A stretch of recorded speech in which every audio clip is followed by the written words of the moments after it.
It's been a working week here in Detroit, my hometown, the Motor City, where the factories hum and the neighborhoods keep their own rhythm. Metro Detroit took a 1-2 punch this week, and it rearranged just about everything else on the calendar. First, the heat. Extreme heat watch went up Tuesday, July 14th. Dangerously hot and humid across southeast Michigan. Then the smoke. And folks, this one's the story of the year so far. Michigan issued a statewide air quality alert Wednesday and Thursday as wildfires up in Ontario near Lake Superior blanketed the state. It got a whole lot worse than anybody forecast.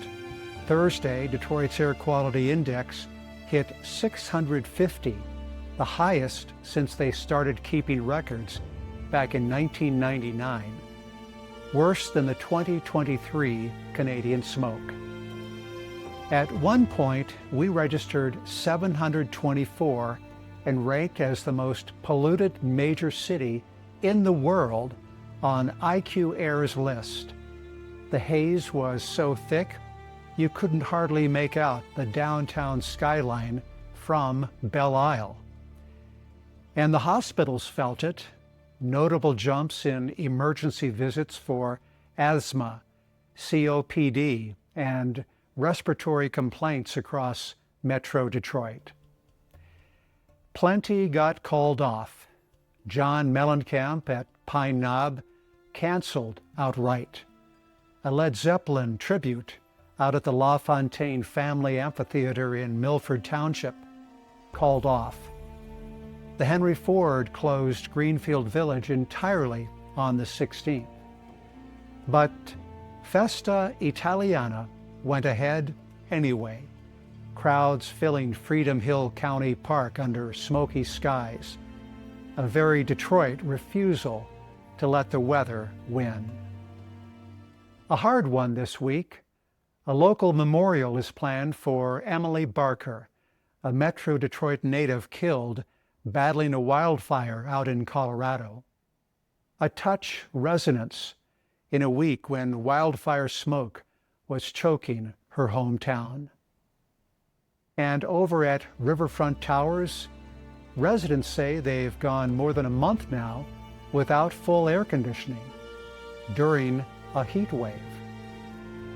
Garden season pressed on regardless.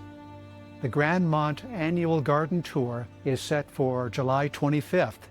Private gardens across Grandmont, Rosedale Park, and North Rosedale Park.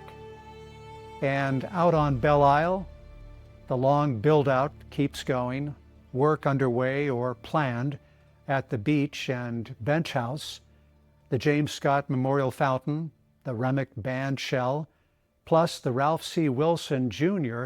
bike and pedestrian trail that rings the island.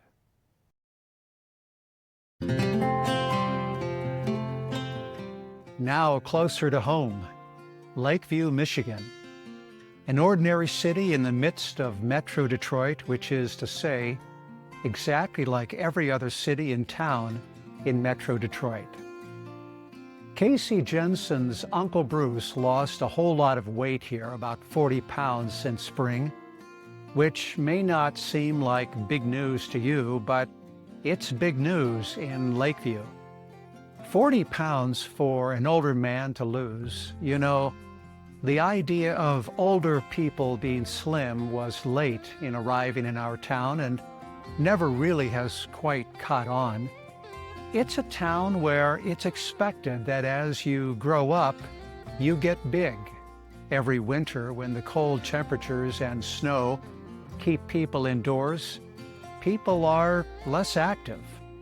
At the end of winter, when you come outside to enjoy spring and summer, you don't notice that you have added 5 pounds. The next year, you add 5 more pounds, and pretty soon, you get big. You become a substantial citizen, become a major figure. If you're thin, and you're older, it's assumed that you're sick.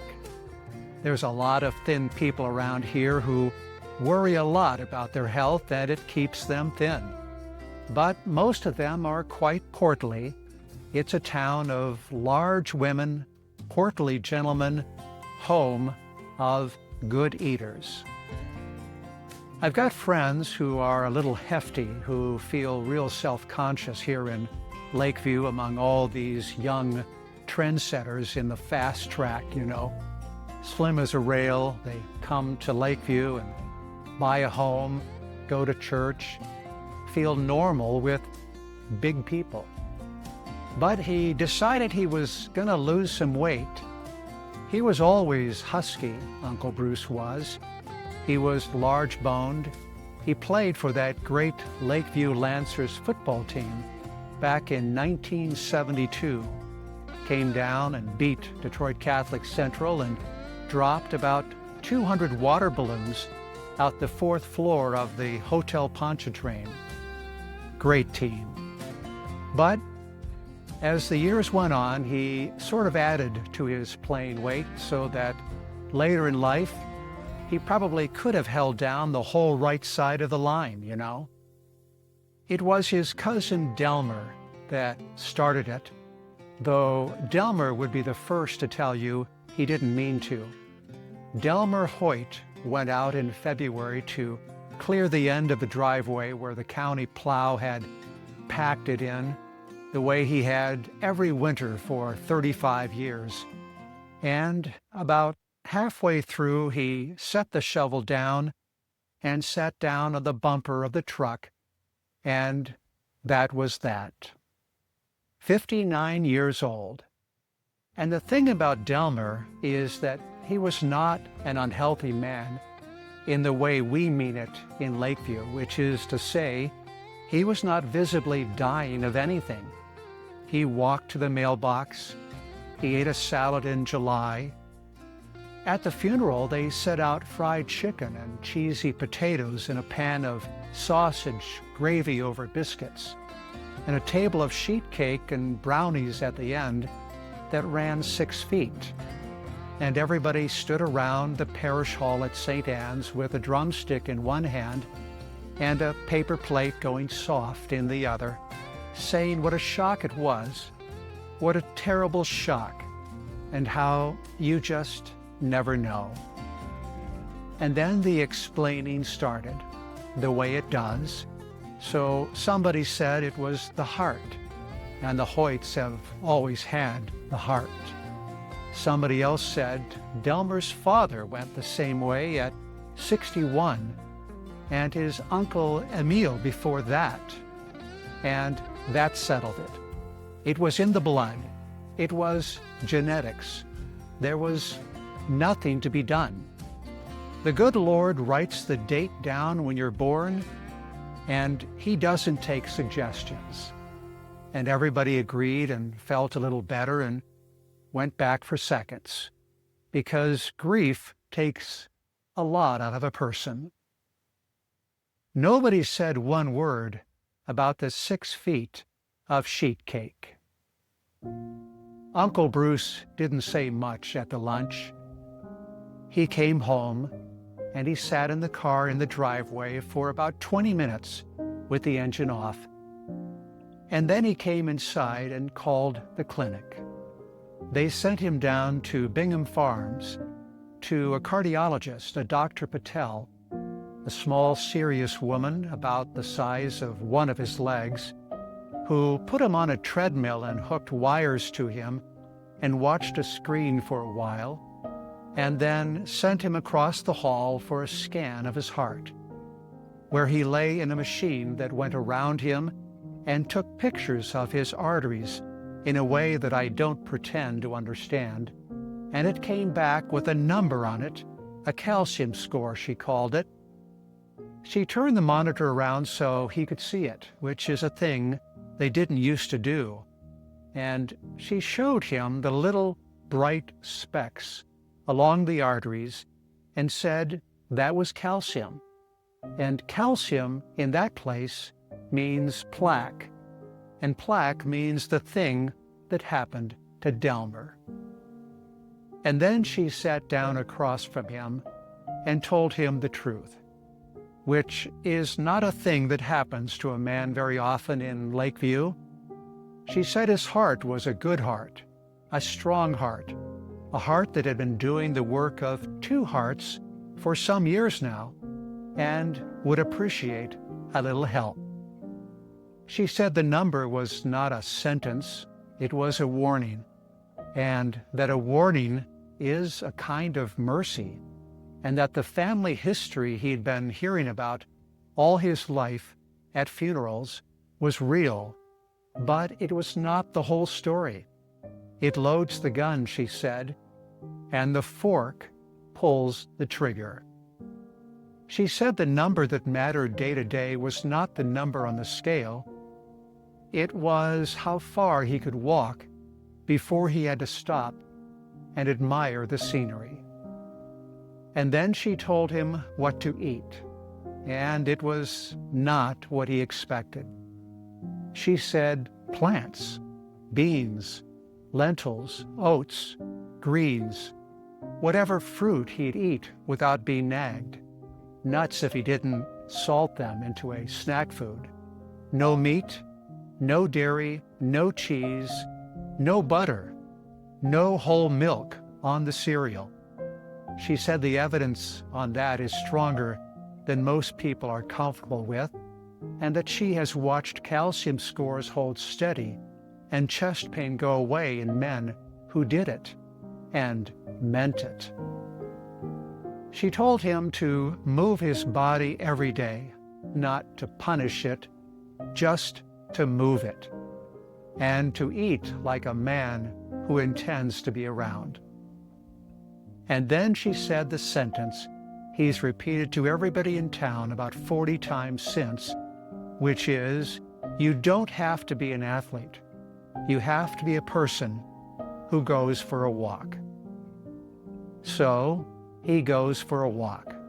He goes at 6:30 in the morning down Pelican Street, past St. Anne's, out along the service drive to the Kroger Plaza and back, and by the second week, Cliff had joined him. And by June, there were 9 of them, walking in a loose herd in the half-dark, in windbreakers, not talking much. And on Tuesday and Thursday nights, he plays pickleball at Uptown Park, where the city put in 8 courts, a game invented, as far as I can tell, so that men who used to play football can experience the sensation of running without covering any actual ground. Bruce is ferocious at the net. He apologizes after every point he wins. And he knew that if he was going to lose weight, he was not going to be able to do it on Aunt Barb's cooking. He had no illusions that he was going to lose weight by taking small portions of the dinners that she set out.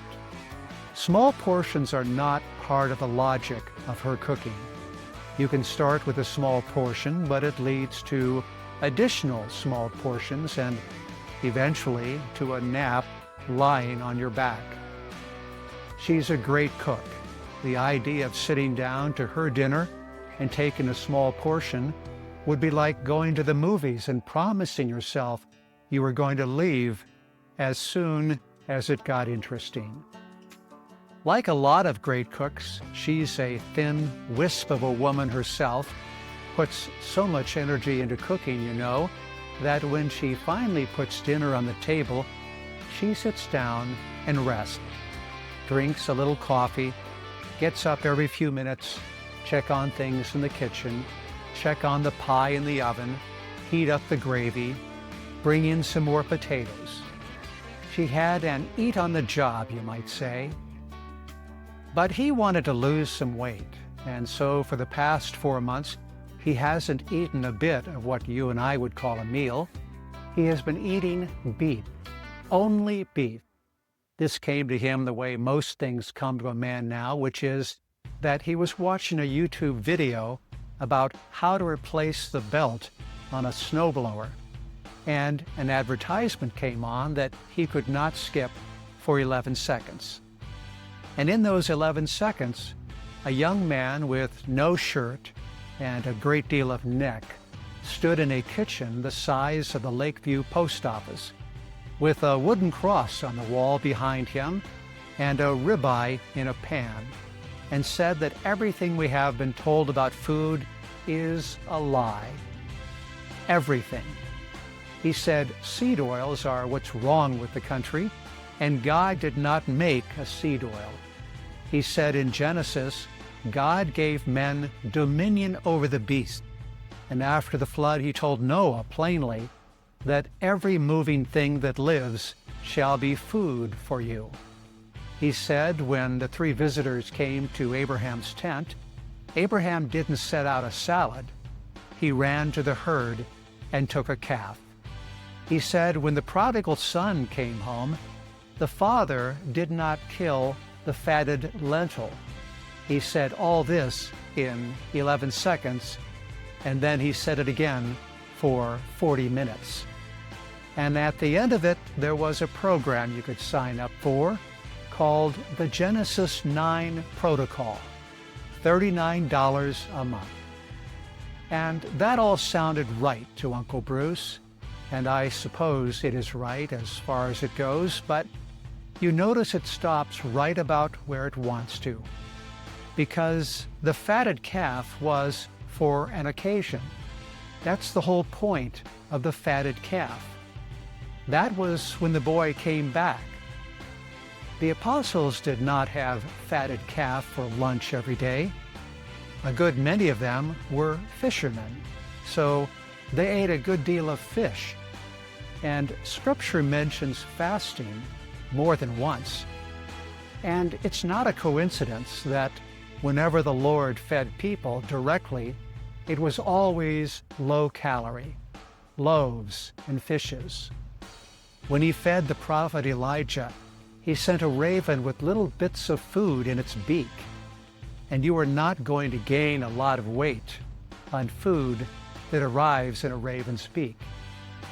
And then the manna, of course, that he dropped out of the sky for 40 years, which had to be low calorie just to fall that far without hurting anybody. It wasn't cheesecake and Reuben sandwiches God dropped out of the clouds. It was manna. 40 years of it. And they complained the whole time. But nobody makes a 40-minute video about manna. So it's the ribeyes. Ribeyes for breakfast and ground chuck at noon, and at night a ribeye, salted, with a glass of water, while across the table Aunt Barb eats a pork roast with dumplings and gravy and green beans cooked with bacon in them. And neither of them says one word about it, because they have been married 43 years, and that is how it's done. Barb has adjusted. She buys the beef. She makes him take a multivitamin, and once a week she puts a small dish of applesauce next to his plate and doesn't comment on it. And he doesn't comment on it either. And it's always gone. And he's dropped 40 pounds, which is kind of strange to me, because you see, he always was such a big person. I remember him playing football in the backyard with the cousins and myself, where he'd pick up the ball and go across the line and pick up the defense one after the other, carry us all across the goal line. Now I look at him and he looks kind of svelte. He looks kind of, well, I wouldn't say petite, but slim, and kind of a little guy. I could probably pick him up now if I wanted to, tuck him under one arm, make him do what I want him to do, though of course I wouldn't do it. He went back down to Bingham Farms last month, and Dr. Patel looked at the numbers and said most of them had come a long way and one of them had gone the wrong direction. And then she said, "Tell me how the plant-based diet is going." And Uncle Bruce looked at the corner of the room for a while, and he said, "Well, it's going." And she waited, the way they teach them to. And he said he'd been meaning to talk to her about that, and that he had come at it from a slightly different direction, and that a fella he'd been listening to made a pretty strong case out of Scripture. And she said, "Which fella?" And he said, "He's on YouTube." And she said, and wrote something down. And she said the beef was going to have to come down, and he said he'd think about it. And she said, "And the walking?" And he said, "Every morning." And she said, "That's the part that's working." And that's the news from Detroit, where the coffee's strong, the neighbors are nosy, and nobody ever quits.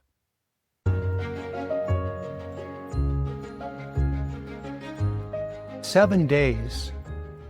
This is what each one was supposed to be and what it actually became. Sunday, July 12th. The plan said rest. I rested. It is the only day all week where the plan and the reality shake hands. And it is worth noticing that this was the easy kind of rest, the earned kind, the day after a peak week block, the kind a training plan writes down on purpose. Every rest day that follows this one was not on the schedule. Nothing recorded, 0 kilometers, 0 meters of gain. Monday, July 13th. The plan said 12 kilometers, easy, 100 meters of climbing, recovery. I didn't run to the trail, I rode to it. 9:42 in the morning, out of the house, 73 degrees and clear, 7.33 kilometers on the bike, 25 meters of gain, 27 minutes and 32 seconds down to the Clinton River Trail. Then off the bike and onto my feet. 5.72 kilometers out toward DeQuinder Road and back. 1 hour, 1 minute, 13 seconds. 15 meters of elevation gain across the whole thing. Do the arithmetic on that. 10 minutes and 42 seconds per kilometer. That is not a run. That is a man walking deliberately, testing a joint with every single step. Then, back on the bike at 11:18, 7.45 kilometers, 86 meters of climbing, 81 degrees now, and feeling like 84. I noticed something out there. That washed out stretch of the Clinton River Trail, the one that was closed last year, the signs still say keep out, but the work is finished, 95% at least. Crews have moved across DeQuinder to the Macomb Orchard Trail now. Day 1 of the final build week, 12 kilometers asked for, 5.72 delivered, and not one of them at running pace. Tuesday, July 14th. The plan said hills, 16 kilometers, 600 meters of vertical, plus strength training, the last heavy lower body session of the entire block. I rode out at 9:51, 7.92 kilometers to the Paint Creek Trail at the Gallagher Road trailhead, 79 meters of gain, 79 degrees. Then 7.07 kilometers on foot, out to Adams Road and back, 1 hour, 12 minutes, 36 seconds, 10:15 per kilometer. 27 meters of elevation, 27, against an assignment of 600. But the Paint Creek Trail is a rail trail. It doesn't climb. It was never going to climb. That's precisely why I chose it. I tried running a few steps just to see. The knee answered, and I went back to walking. Then the ride home at 11:39, 8.58 kilometers, 88 meters, 86 degrees on the thermometer, and feeling like 88. I remember the day as 88 degrees. Strava logged 82 with a feels like of 88. I wasn't wrong about how it felt. Wildflowers the whole way along the Paint Creek on a day when the plan asked for 600 meters of vert and got 27. I mentioned the wildflowers. Wednesday, July 15th. The plan said 10 kilometers, easy, 80 meters, the gentlest day on the sheet. 9:41 in the morning, 6.58 kilometers on the bike, 29 meters, 22 minutes, the fastest riding of the week, 17.9 kilometers an hour. Then 6.25 kilometers on foot along the Clinton River Trail, headed in toward Bloomer Park and Yates Cider Mill. I turned at about 3 and came back. 1 hour, 5 minutes, 54 seconds, 10:32 per kilometer, 51 meters of gain, the most vertical of any day this week, and it's 51 meters. I tried to run again a few steps. The knee responded in a negative way, so I walked.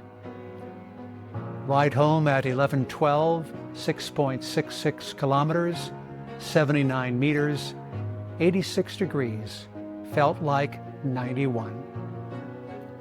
And this is the day the thinking crystallizes. Less than 2 weeks from the start line, I decided out loud, it is more important to be healthy and healed than it is to be trained. Then I decided the other thing, that Saturday's 35-kilometer effort, the capstone, the gear test, the whole point of the block, clearly is not going to happen. I decided that on Wednesday, 3 days early, and I never went back on it. Thursday, July 16th. The plan said 18 kilometers, moderate, 700 meters of vertical, plus strength training. The biggest weekday on the sheet, and the plan's own note said this was the day to drive to real trails. Instead, a full day of case evaluation hearings with the Mediation Tribunal Association. No morning run, no evening run. And that wasn't scheduling, that was choice. I decided so plainly. Since the day was full anyway, I would spend it resting the knee. I did the strength work, the kind that doesn't ask anything of a knee. And the knee gave me the first good news of the week. Walking around, I barely noticed it. Pressing on it, palpating the spot where I hit the concrete, still painful, still there, but less than the day before. Nothing recorded, 0 kilometers on foot. Friday, July 17th. The plan said 12 kilometers, 300 meters of climbing, a preload for Saturday's monster. I didn't run, I didn't ride. More push-ups, more planks, more strength training, and nothing else. And then the sky made the decision for me anyway. Starting Wednesday evening and building through Thursday and Friday, smoke from wildfires in Ontario and across Canada settled over Metro Detroit and a huge swath of the upper Midwest and Northeast. The air quality index went to dangerous. People wore masks. People stayed inside. I had smelled it before I had heard about it, walked out of the house Wednesday evening, smelled smoke, went and checked the news. My read on it, a blessing. The knee needed the time. The lungs did not need that air. The knee, again, better than the day before. It was a line trending upward, improving every day, as long as no running forces land on it. Nothing recorded, 0 kilometers. Saturday, July 18th. The plan said 35 kilometers, 1,300 meters of climbing, full race kit, the pack, the shoes, the lights, the fuel, everything I intend to carry, 322 kilometers through the Colorado high country. My plan's own note was emphatic. Drive north if you have to, anywhere with real hills. I spent the day in an airplane. Detroit to Phoenix, leg 1 of the trip to Colorado. 0 kilometers, 0 meters of gain. That is how the final build week for the Summit 200 ended. 7 days, Sunday to Saturday. On foot, the plan asked for 103 kilometers. I covered 19.04, 18.5% of the assignment. The plan asked for about 3,000 meters of vertical gain. I climbed 93, 3%. 3 days of movement out of 7.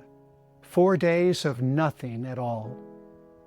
But there's a second set of numbers, and they matter. On the bike, across 6 rides in 3 days, I covered 44.52 kilometers and 386 meters of climbing. Total distance moved under my own power this week, 63.56 kilometers. Total vertical, 479 meters. The engine ran, the joint didn't carry it. And listen to the pace on every one of those 3 foot days. 10:42, 10:15, 10:32. I never ran, not once. 3 days, 3 walks, 3 deliberate refusals, and on 2 of those days, I tested it first, took a few steps, and made myself stop. That is not a week that fell apart. That is a 69-year-old man who stood on this exact start line a year ago, carrying a calf injury from the 1st of July, and watched it end my race at 45 kilometers. I am not doing that twice. The training block did not end the way it was drawn up. But the question this week was never whether I could hit 103 kilometers. The question was whether I would be standing on that start line whole. Ask me again on the 27th.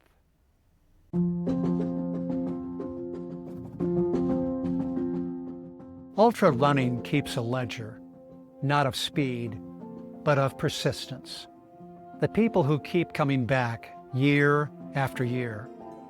And at almost every great race, that club stays open. Someone can always toe the line next season and start a brand new streak. Except at one race. The Cocodona 250. 253 miles across Arizona, from the Sonoran Desert up to the Pines of Flagstaff, was first run in 2021 when nobody knew if it would survive. It didn't just survive. 5 years later, it was so oversubscribed that registration crashed the entire platform in the first minute.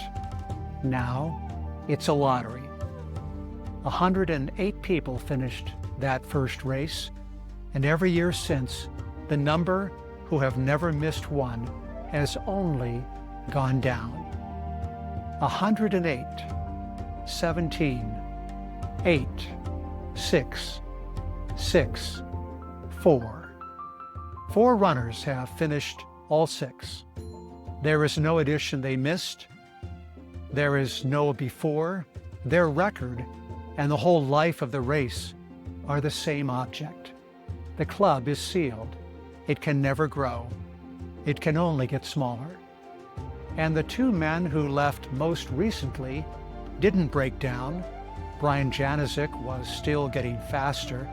He simply chose to run a different race. Wes Plate came back to volunteer. Nobody took anything from them. They chose. Which is the whole question. One day, one of the last four is going to decide he's done. Somebody goes first. The four, Jeff Garmire, Jose Sosa, Andy Glaze, Aaron Fleisher. This is Garmire. On the 7th of August, 2025, a 35-year-old man stood on top of Mount Katahdin in Maine with about 5 pounds of gear on his back, a headlamp, a sleeping bag, a pad, a bandana, and one more thing, something that weighed 2 grams. He was carrying an engagement ring. 2,198 miles south of him was a plaque on a rock on Springer Mountain, Georgia. Between here and there were 14 states and every mountain range on the eastern seaboard. He intended to cover that ground alone.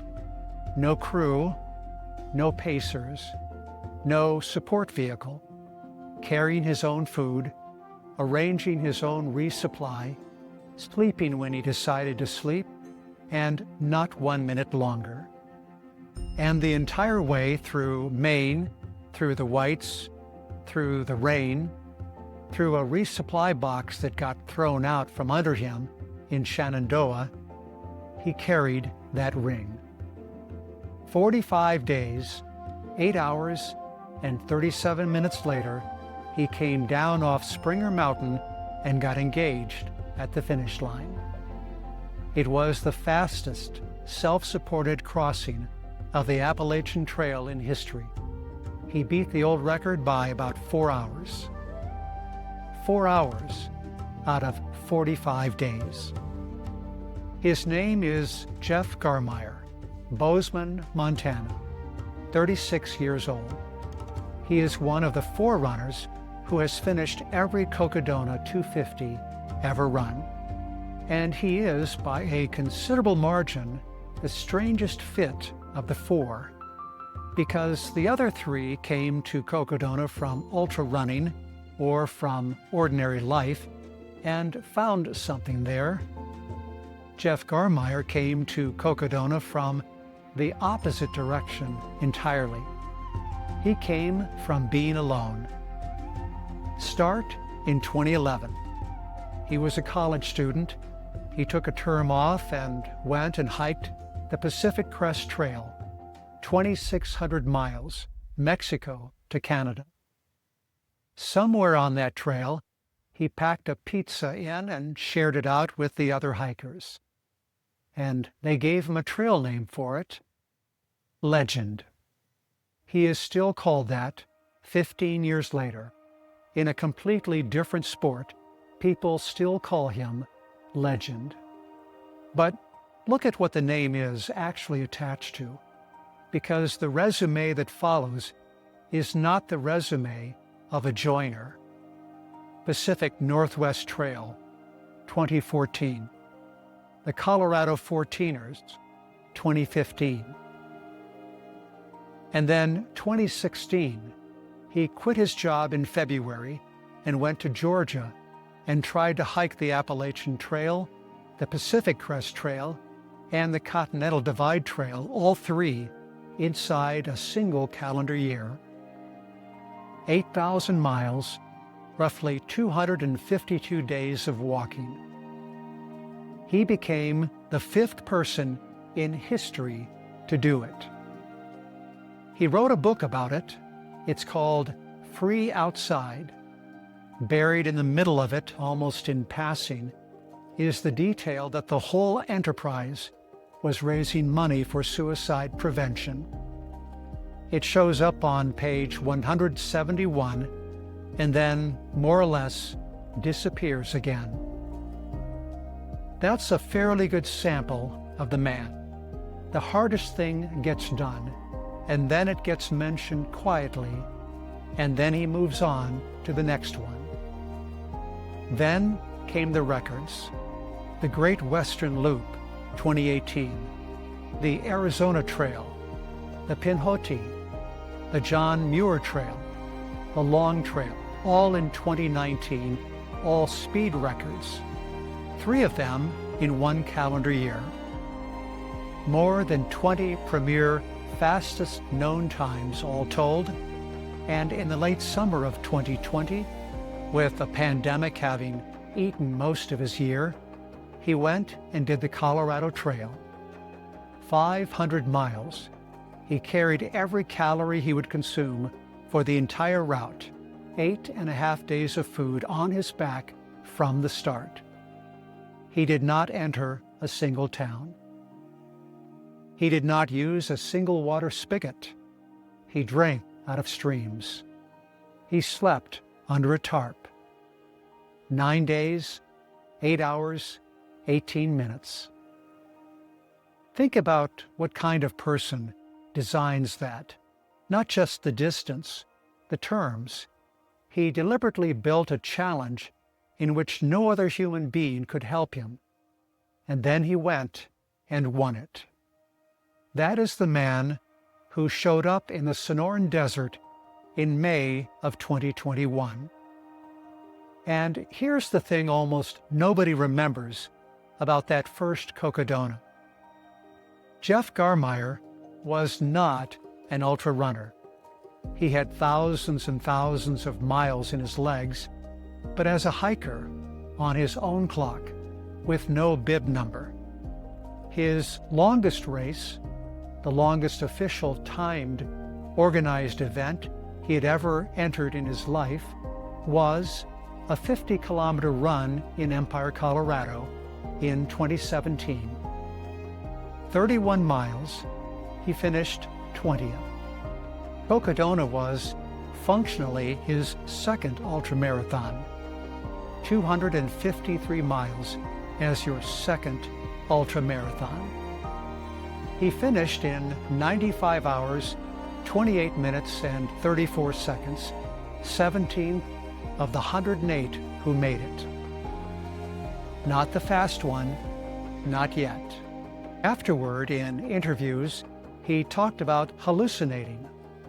And then he kept coming back. And he got very, very good at it. 2022, just over 75 hours, 5th man across the line. 2023, 77 hours, 3 minutes, 6th overall. 2024, 68 hours, 51 minutes, 6th, his fastest.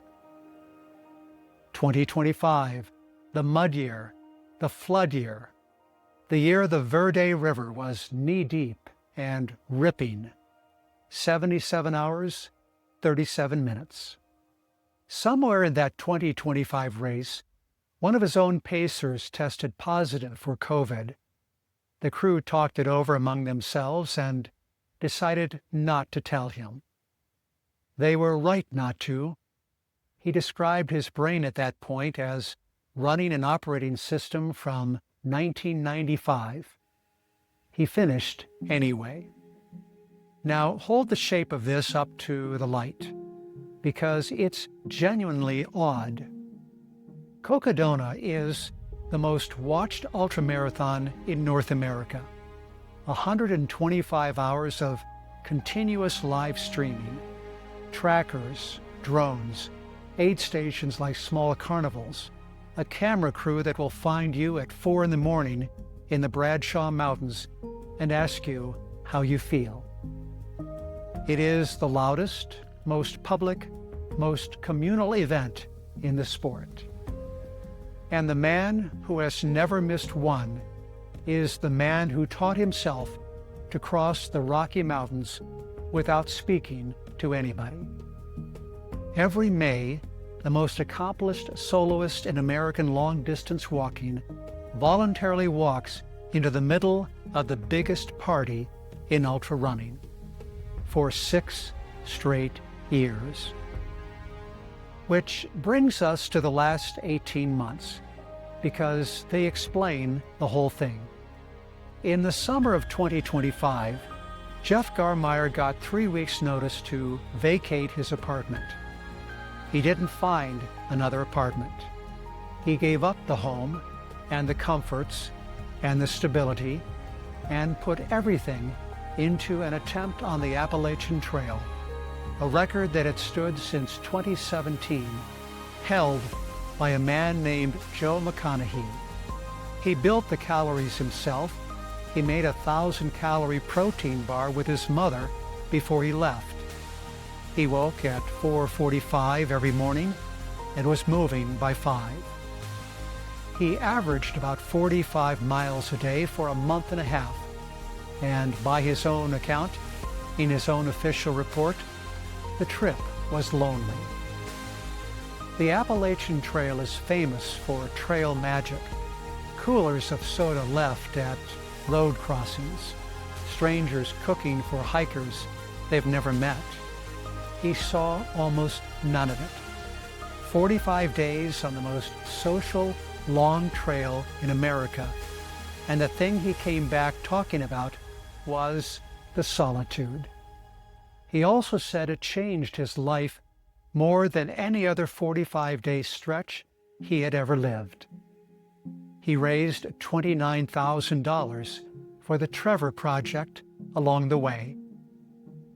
He got engaged at the bottom, and fastest known time named it the performance of the year.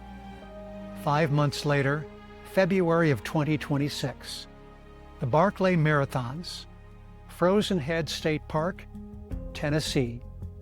The race with the hidden books and the unmarked course and the 20-odd finishers in 40 years. His second attempt, and his fiancée, Allison Powell, got in too. It started on Valentine's Day. Instead of dinner, they went into the woods to look for pages torn out of paperback novels. They'd agreed beforehand not to run together, no shared plan, no expectations. 1 mile in, climbing chimney top, she was right behind him. And then, somewhere out on that loop, he fell. He got back to the Yellow Gate in just under 14 hours, too slow to go out again. 12 people made Loop 2. He was not one of them. 5 days later, a doctor confirmed the rib was fractured. He wrote it up afterward with a line about it being the price we pay for love. 4 weeks off his feet, no running at all. And here is the strange, counterintuitive thing he said about that forced rest. It refilled the tank. Not the training, the stopping. He'd been running on empty for a long while, and the thing that fixed it was an injury that made him sit down. So he came into Cocodona 2026, undertrained, chaotic, and by his own description, nervous about something that had nothing to do with fitness. He knew the course, 6th year. He knew how to move through hard terrain. What scared him was slipping back into an old pattern, racing for validation, racing to prove he belonged, racing like the result decided whether he was enough. So a week before the start, he did something he had never done publicly before. He wrote down 3 words and published them: presence, community, trust. Not a time goal, not a place. 3 values and a promise to be graded on those instead of the clock. And there's one more thing he announced before that race, and it is not a joke. or at least it is not only a joke. At mile 110 on Mingus Mountain, there is a basketball hoop. Runners who care about such things call it the Mingus Basketball Association. Jeff Garmire went on a podcast in March of 2026 and stated that winning the MBA was his #1 priority at the Cocodona 250. He was explicit. The overall race win was secondary. A professional endurance athlete, 6 years into the hardest race in the country, publicly ranking a pickup basketball game at mile 110 above the actual result. Hold on to that. It's going to matter. The race itself. He had GI problems, tracker problems. He described the first 50 or 60 miles as mentally noisy, his mind running ahead of his body, worrying about the race instead of running it. Around mile 70, something turned over. From roughly mile 75 to mile 200, he was, in his words, more present than he had ever been in a race that long. Not meditating, just narrowing the question down to one thing, over and over. What's the right decision right now? Not 5 hours from now, right now. At halfway, he was somewhere around 35th place. He finished 10th. 69 hours, 5 minutes, 17 seconds. Over those 69 hours, he slept 8 minutes. But the grade he gave himself is the part of the story that actually matters. Presence, he gave a B. Trust, he gave an A. And community, he gave a B+, and called it the biggest breakthrough of the race. Understand what that means coming from this man. The man who hiked 8,000 miles in a year, the man who crossed Colorado without touching a spigot, the man who spent 45 days on the Appalachian Trail and saw almost nobody. He wrote afterward that he has spent so much of his life being hyper-independent that accepting help is physically uncomfortable to him, that even when people genuinely want to help, his instinct is to minimize what he needs or to feel guilty for taking it. And that out there in Arizona, somewhere in the second night, he stopped doing that. He let them pack his bag. He let them choose his layers. He let them make the food decisions.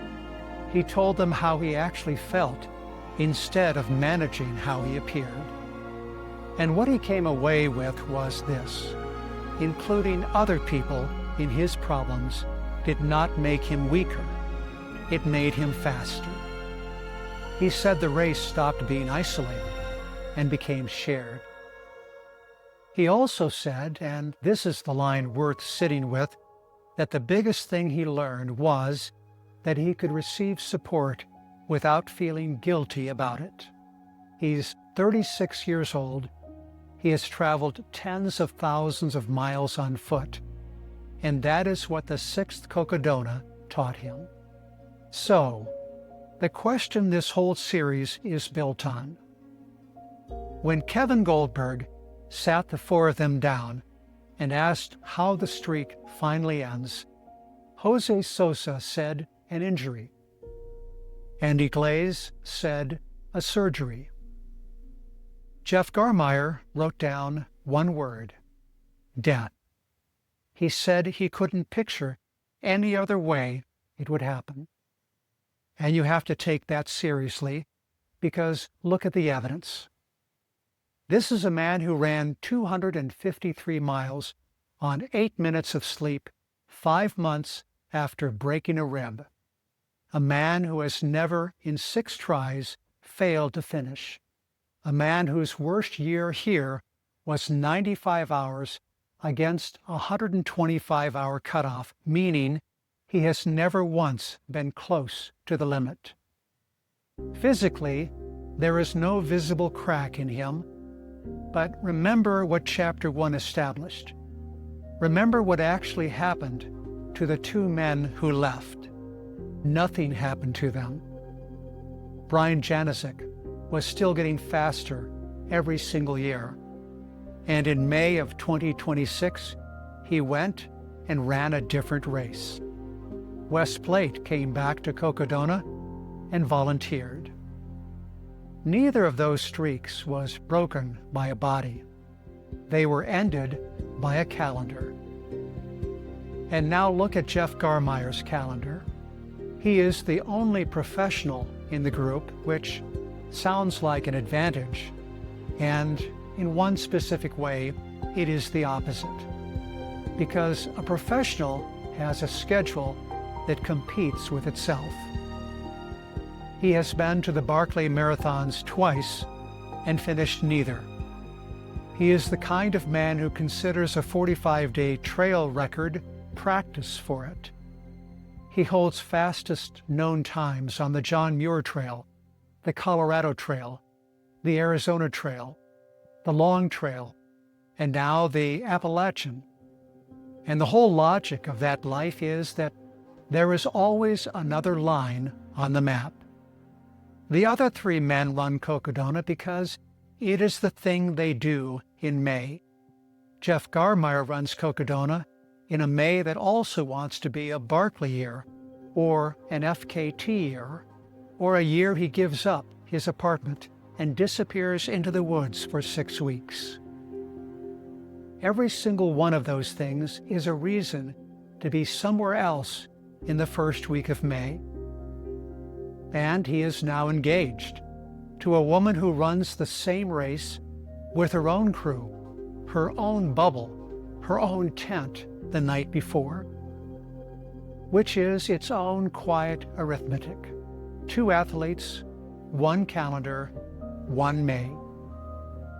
But here is the counterweight, and it might be the strongest counterweight any of the 4 has.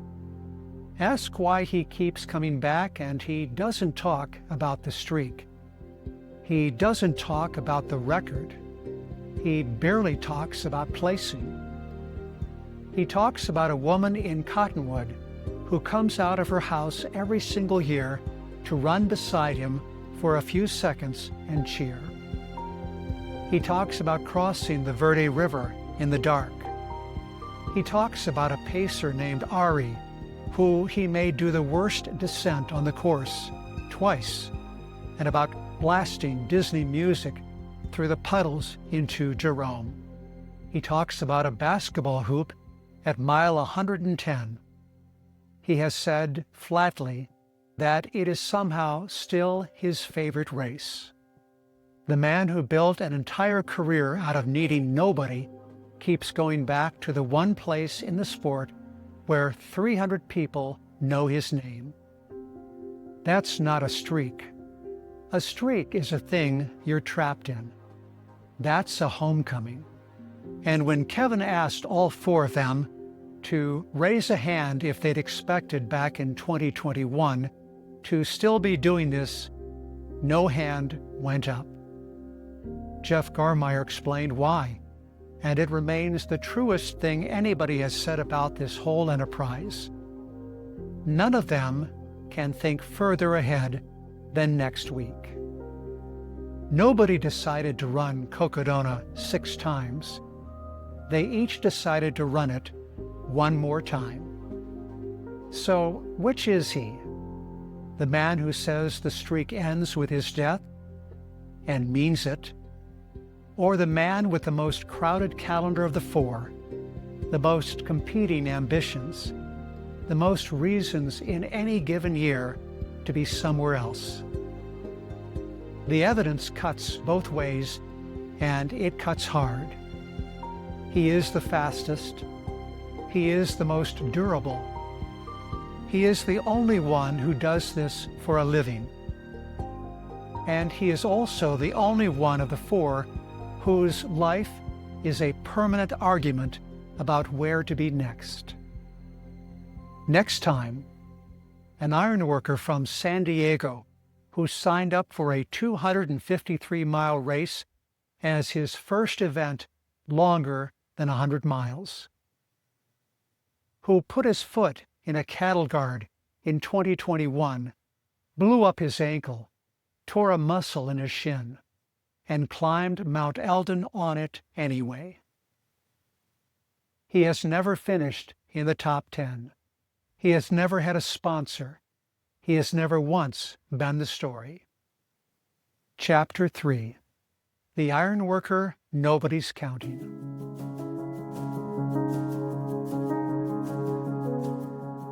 Here's what tied this week together, and it didn't show up until all three pieces were sitting side by side.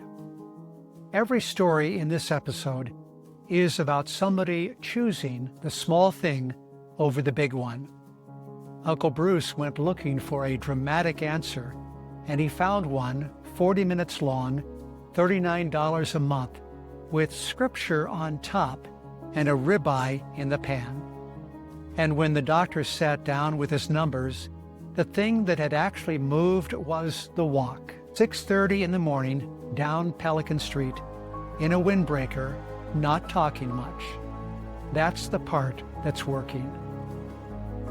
12 days out from 200 miles of Colorado high country, a man took 3 steps, felt his knee answer, and stopped.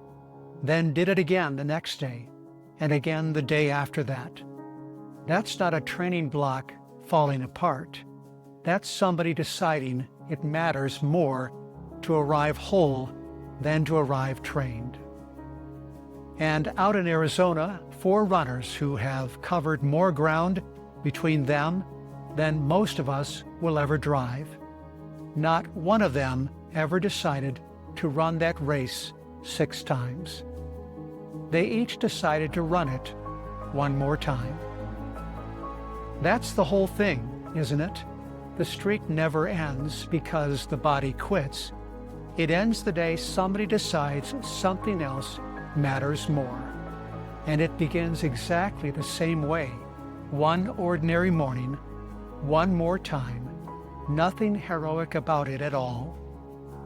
So, let me leave you with 2.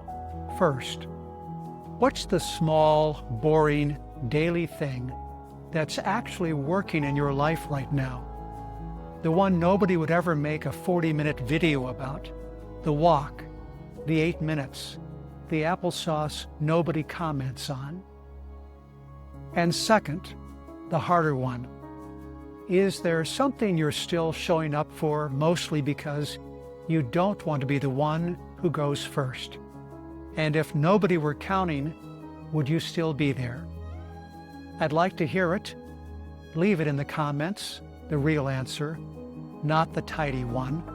I read them, and the good ones end up shaping what we talk about next. And if this one was worth your time, give it a like and subscribe so you don't miss Chapter 3. That's the Ironworker Nobody's Counting. I'm Paul James Johnson. Keep your feet on the trail and keep reaching for the summit.